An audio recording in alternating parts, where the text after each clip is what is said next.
All right, here we go. Let's get it going here. First of all, congrats on finishing the first half of calculus, all about derivatives.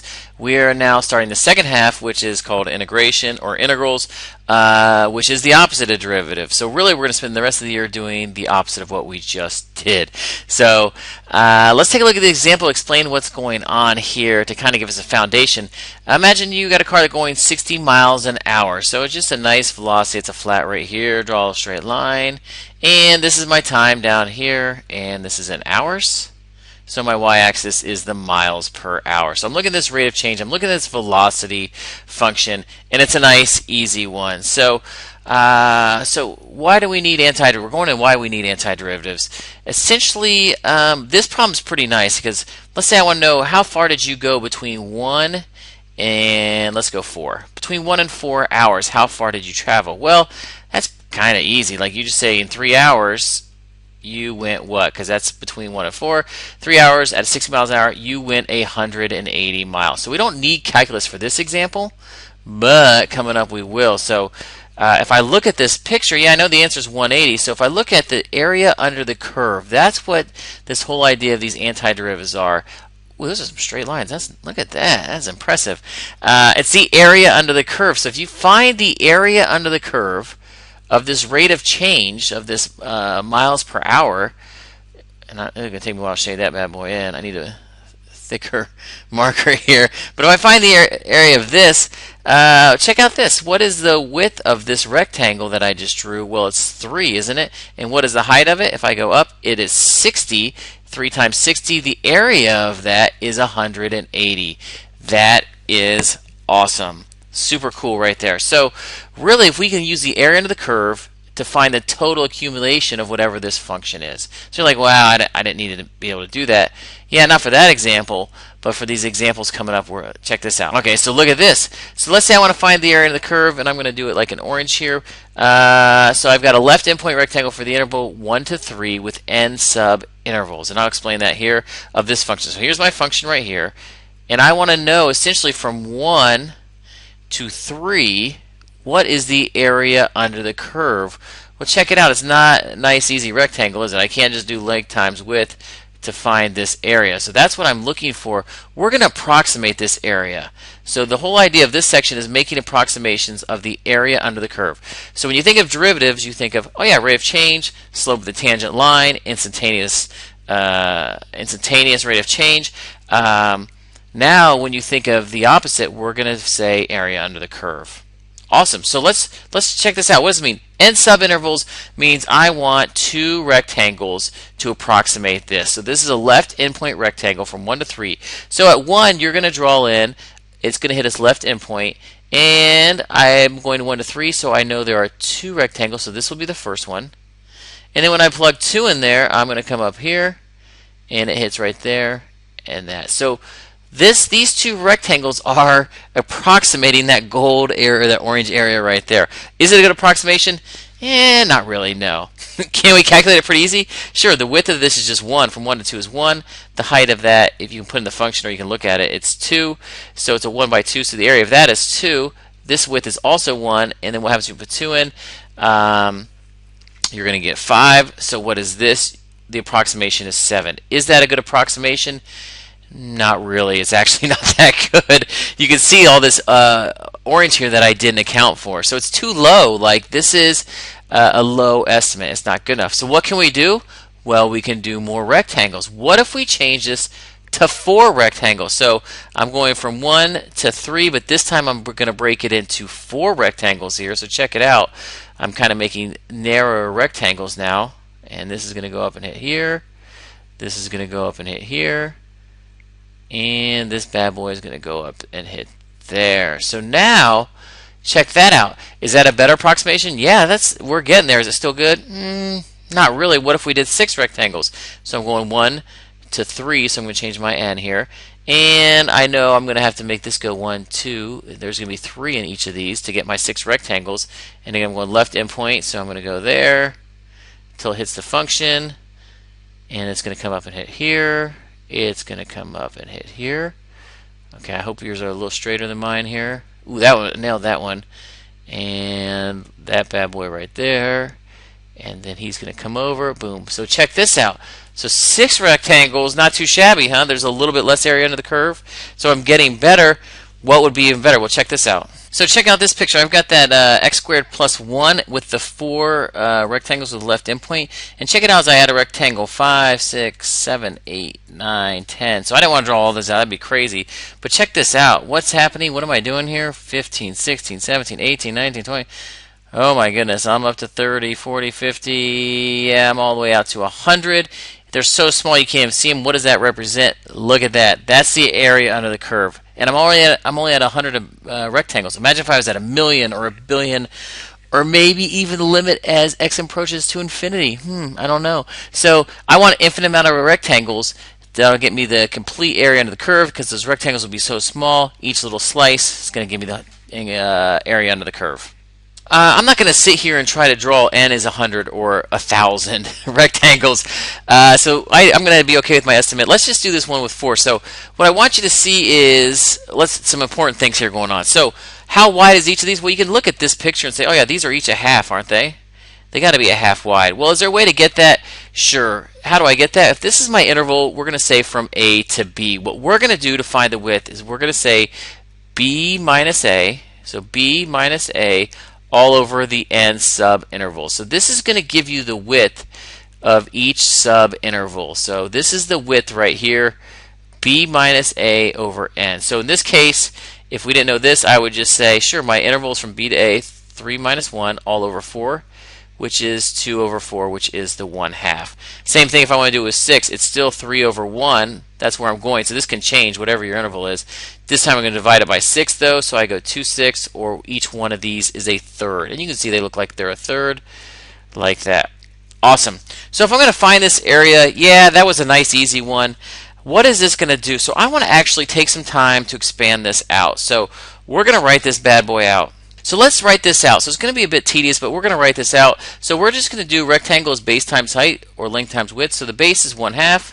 And what am I timesing it by? Well, I can see it's 2 from the picture, but that is the f of 1. If I put 1 in there, yeah, I know 2 comes out. But I'm going to add this rectangle to it right here. And what do? It's still 1/2. That's its base. Except what is this point right here? It is the f of, what? 1.5? So it's 1/2 times that. Plus, what am I going to do? This rectangle right here. And what is the height of this? Well, it's 2 in this case, so it's going to be 1/2 times the f of 2. Plus the last rectangle, where does that hit? That's going to hit 2.5. So it's 1/2 the f of 2.5. Holy cow. So I can go ahead and do that. If I want now, just so I see it, they all have a half in them, don't they? So if I take that 1/2 out, let's go ahead and take that out. What's left? Well, it's going to be the height of the first rectangle, the f of 1, the height of the second rectangle, 1.5, the height of that is the f of 2, and then the f of 2.5. So I know it's a bit tedious. This whole section is a bit tedious. It's the longhand explanation, kind of like Mr. Bean explained the longhand definition of derivative. We're doing the same thing of the opposite of derivatives using these rectangles. So there it is right there. I know the f of 1, I can look at it and see, yeah, the f of 1 is 2, the f of 2 is 5, but I don't know the f of 1.5. So I would have to plug it into my function here, 1.5 squared plus 1, or I'm going to do it in the calculator. So let's just plug this bad boy in here. I've got x squared plus 1, and I'm going to change my table to, oh, I'm already there, great. So the independent should be on ask. You want to ask it questions, and if I go to my table, let's delete out anything I had in there. So I want to know the height of 1 was what? We knew that was 2. The height of 1.5, 3.25. The height at 2 and 2.5. So there are my 4 rectangles. There's the height of them.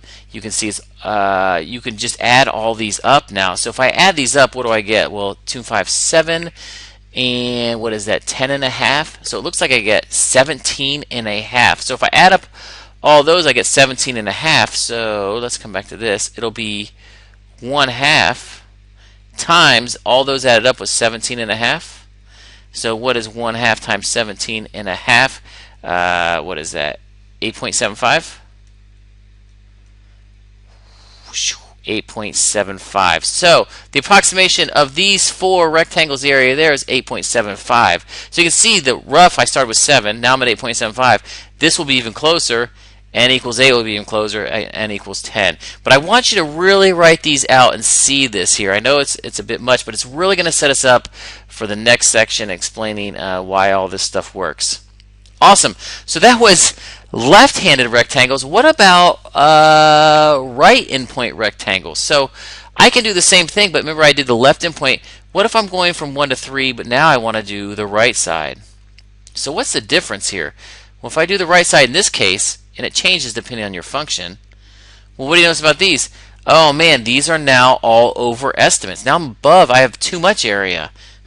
So check it out. Can we still do this with 1 to 3? Sure. I'm just going to do the same thing, but I'm starting on the right side. Starting on the right side, so I'm going to draw them all in there. Like this. And then notice these are above the curve in this case.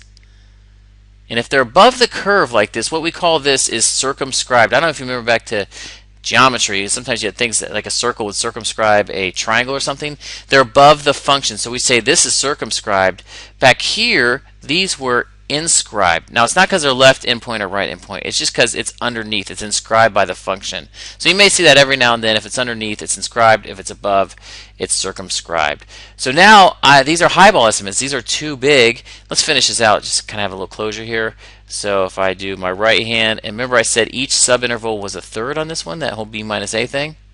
So I'm going to draw all my heights in. I think it's easier that way for this right here. And they're all the same intervals. And now I'm going to finish them off like this. There are all my rectangles. Awesome. So again, I can do the same thing here. Let's write out, but what's the difference? Let's do n equals 4 again, because that's what we were working on before. What's the difference here? Well, these rectangles are bigger. Let's write this out. So I know each one of these is a half. Remember, the width is a half. And I'm going to go ahead and say, what was the first right hand? Well, check it out. I'm starting with the f of 1.5 now. And now I'm going to plus the f of 2, plus the f of 2.5, plus the f of 3. So check it out. And I went ahead and wrote it with the interval out here. So that's all my my widths or base times heights. So check it out. I went to the right-hand intervals. I'm doing this. So if I go back to my table, well, look at all the same numbers, aren't they? But I don't need 1 anymore, do I? I'm going to end on when the f of 3. So I changed that one number to 10. And what am I looking at? Here's my total. I'm looking at 1525 and a half. So I'm looking at 20. Whoa, let's try that again. 25 and a half. And then what do I want to do? I want to cut that bad boy in a half. So what is that? 12.75, I think. So as you can see, when I did right-hand endpoint of this, I was above it. I was right there above it. And you can do it with this one too. Our last one was 7. These are nice to put in because 3 squared 9, that's 10. 2 squared is 4 plus 1 is 5. The last time we had 8, but now we're up here at 15. So you can see how we are above the estimate right here. So this would be fine. I mean, it wouldn't matter if I did n equals a billion or something, you know. Like if I keep going on zeros here, that's a lot. I'm not going to draw that, but it wouldn't matter if you're left or right because these are so thin, I'm going to get a good approximation. But if I'm just doing a couple of these subintervals, one was too low, one was too high, but check this bad boy out. What if we did midpoints? So same idea, same interval, two rectangles from 1 to 3 here. And the only difference is now I'm going to cross at the midpoint. So this is going to come up. Instead of the right hand, left hand, it's going to hit right in the middle. It's going to hit right in the middle here. So I'm going to come up, come over. Check this out. So it's a little bit above, a little bit below. Hopefully that balances out. And this should be a really nice approximation. Let's do it from, we got from 1 to 3, but with 4. So I'm still going to mark where my rectangles are, but now I want the midpoint of them. So it's like you're hitting the midpoint, so it'll be something there, something there, something there. So see if you can draw these in here with me. So check that out. Oh yeah, got that right there. Coming up, midpoint, and all the way up here. So you can see that's looking pretty good. Like they should cancel each other out. Let's go ahead and finish this off. This is going to be a tough one for me. So 1 to 3. So now I'm divide this into, wasn't these each one of these intervals a third? And now in those thirds, I'm going to have the midpoints, and I'm going to do the best I can here. Let's start drawing these things. So it hits at the midpoint, midpoint. This is getting rough. midpoint. Midpoint, and one more. Where's that midpoint? It looks like right here. All right.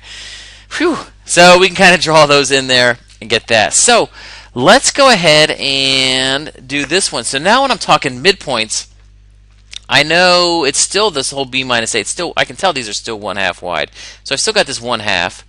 Now the difference here, what are we putting into my function? Well, I'm not putting in 1 or 1.5. I'm actually putting the midpoint in there. So I'm actually putting in 1 1/4. 1.25 is my first one. It's in between 1 and 1.5.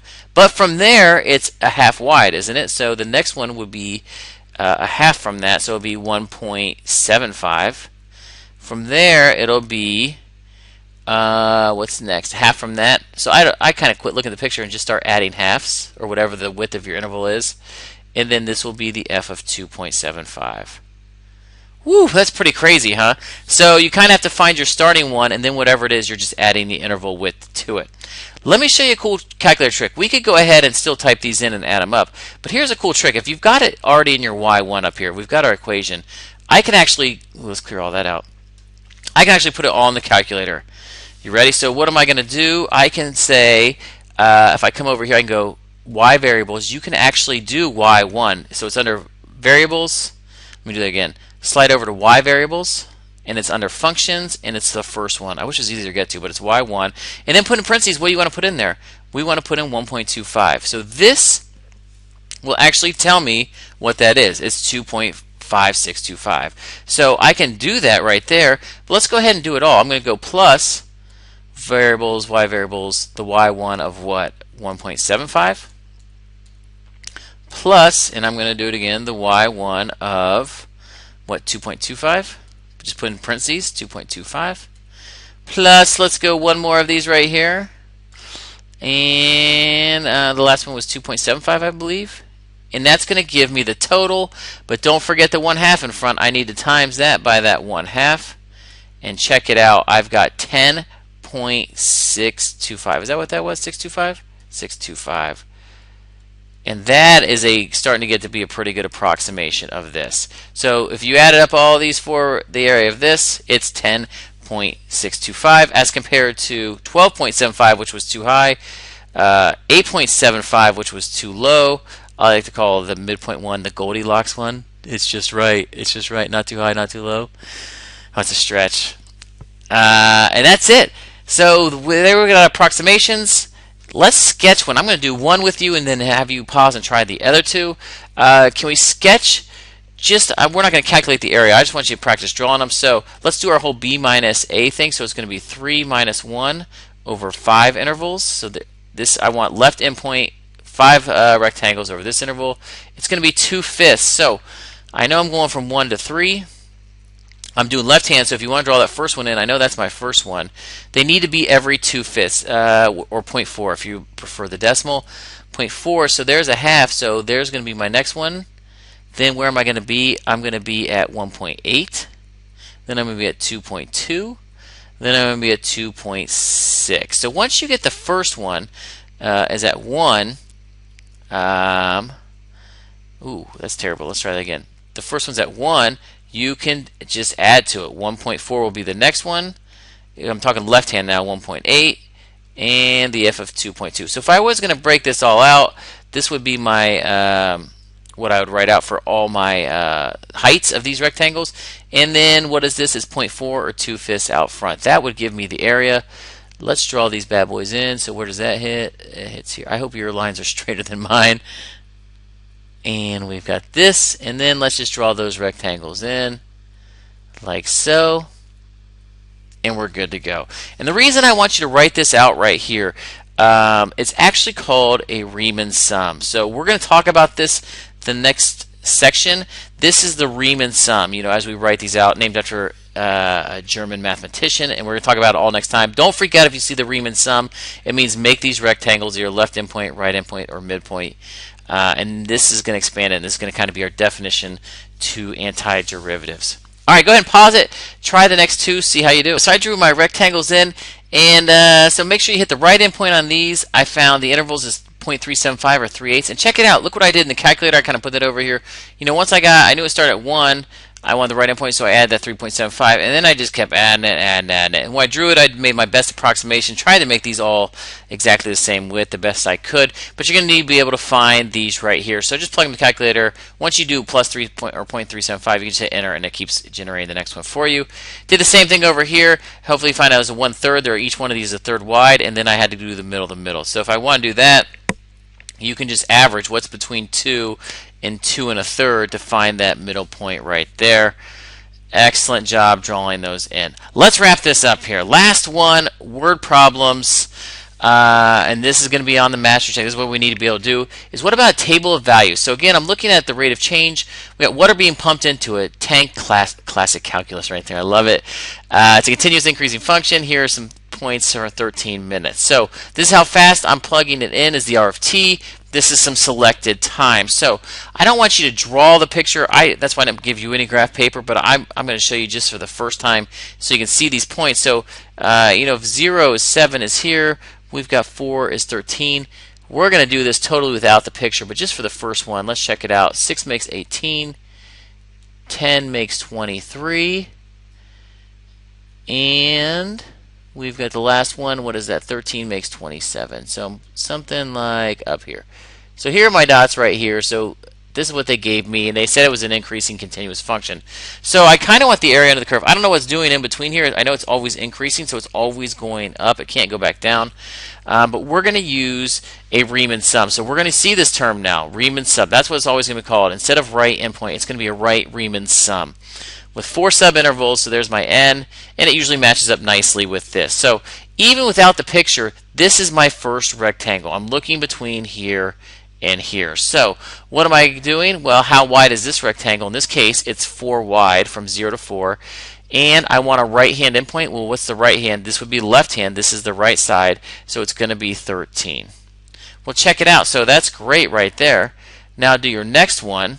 And what is going on here? Well, now I'm looking at the next rectangle would be this one between 4 and 6. So what is the width of it? It's 2. The x value is 2. And then I'm looking at right hand endpoint, so I'm looking at 18. And maybe I don't think you need to circle that or square that every time. I think you can just keep the pattern going here. So what's the next one between 6 and 10 is again 4 wide. And then what's the right hand? It's 23. And then between 10 and 13 is 3 wide. And what is the height? 27. So there it is right there. If you drew it out, it would be right hand endpoints like this. So that's what we just drew. So you can see the intervals aren't the same, are they? Definitely different intervals on these. But there's still a decent approximation. So we're not going to do the same width in all of them. We're going to use the data. That's going to be our approximation. You can see that this is 4 wide, 2 wide, 4 wide, 3 wide, just like we have there in different right hands. So if it's left hand, we do left side, midpoint we do in the middle. So we could add all of these up. What does it represent if I add these all up? Well, because this is a rate of change, gallons per minute, what would this be? This would be the total gallons of water pumped in the tank over the first 13 minutes. So it's the total. This is accumulation. It's all of that rate of change, just like it was all that velocity. 3 hours at 60 miles per hour, 108 miles. We've got 13 minutes, and that's the total gallons of water. What is that number? I feel like we need to find that number. So we can say 4 times the 13 plus 2 times the 18 plus 4 times the 23 plus 3 times the 27. And what do we get? 261. So that would be 261 gallons. The total number of gallons pumped in over the first 13 minutes. Approximately. Remember, this is approximate. That's not exact. Is this approximation greater or less than? We can only really answer this because it said it's increasing the whole time and obviously continuous. So it has to be going up. So even if it's concave up to concave down or something, no matter how I draw between these, what is the right hand endpoint in this case going to be? It's going to be too big. So this is actually greater than the true value because it's above it. So I kind of highballed the estimate right there. So we can use table points. So that's something we got to practice.